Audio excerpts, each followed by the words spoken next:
Секоја 90 минути продолжението веќе се игра 2-1 за Италија по Дортмунд.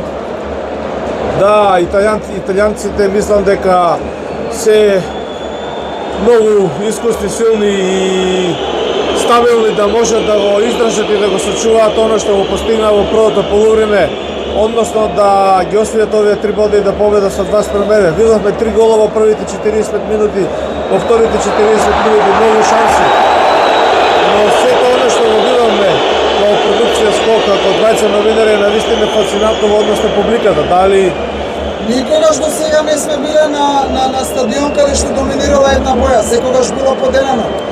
Да, и навистина ова вака искрено спортски фудбалски заслужуваат и внимание и честитки навивачите на албанската репрезентација како успеа сето ова да го организираат, да ги откупат тие билети од УЕФА и да го наполнат до последното место Сигнал и Дуна парк стадионот во Дортмунд и навистина да дадат изворедна подршка на нивната репрезентација.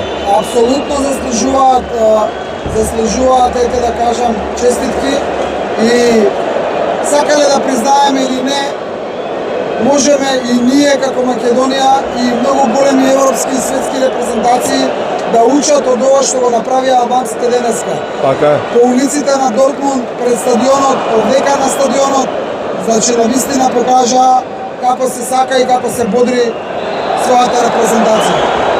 Секоја почит за страста и за љубовта и навистина ја има поддршката, меѓутоа и долу на зелениот терен, иако прака на срце Италија заслужено победи, фудбалски и фудбалските елементи доминираше и имаше уште 3-4 шанси за трет гол. Меѓутоа факт е дека Албанија не се предаде, не го предаде однапред овој напревар. Во ниеден момент, Јас мислам дека изгина. Напаѓа, сака втор гол, сака изравнување.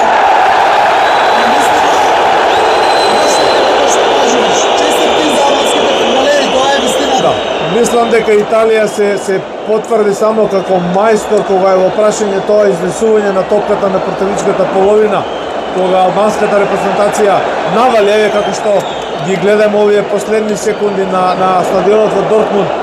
Италијанците се мајстори да ја сочуваат играта, топката, да ја изнесат со еден допир, да ја пренесат од некаде нивниот 60-ти во нападот. Еве ги се уште напаѓа. Албанија напаѓа во последните секунди напад. Тоа само потврдува дека фудбалот се игра до крајниот свиреш на судијата, додека судијата не означи крајниот на преворот. И за тоа заслужуваат честитки и двете екипи, и двете репрезентации и навистина имавме нос, имавме избор, но имавме и среќа да гледаме ваков напред. Така, јас само сакам да додадам следново. Голот што го даде Албанија, во овој момент судијата отсвирува крај. Во овој момент судијата свири крај. Италијаните, малумени, ево од нашата страна, се радуваат. Албанските навивачи се пак го поздравуваат својата репрезентација.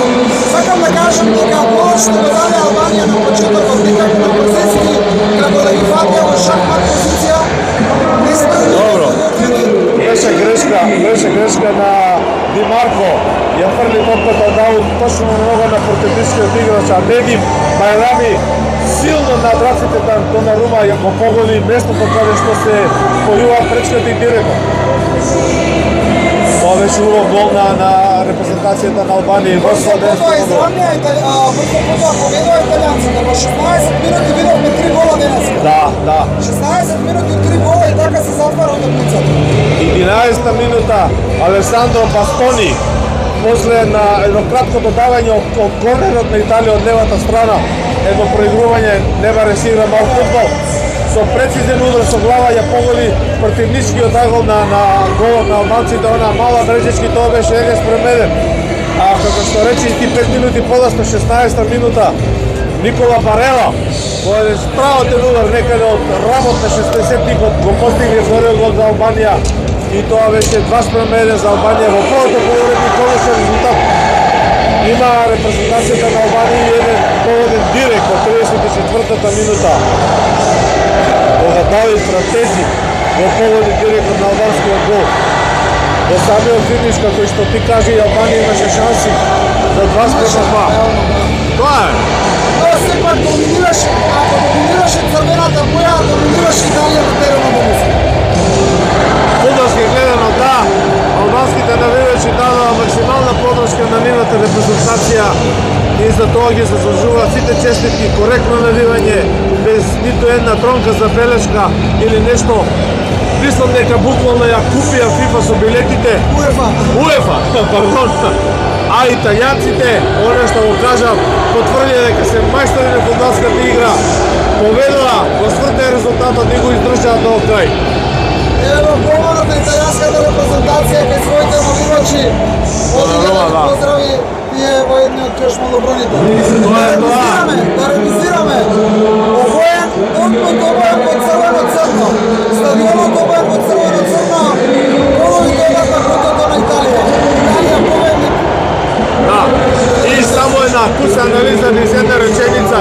4 одирени надпревари на Евро 2024 за 2 дена, 16 постигнати голови на 4 надпревари, невидена ефикасност до сега по 4 гола на надпревар.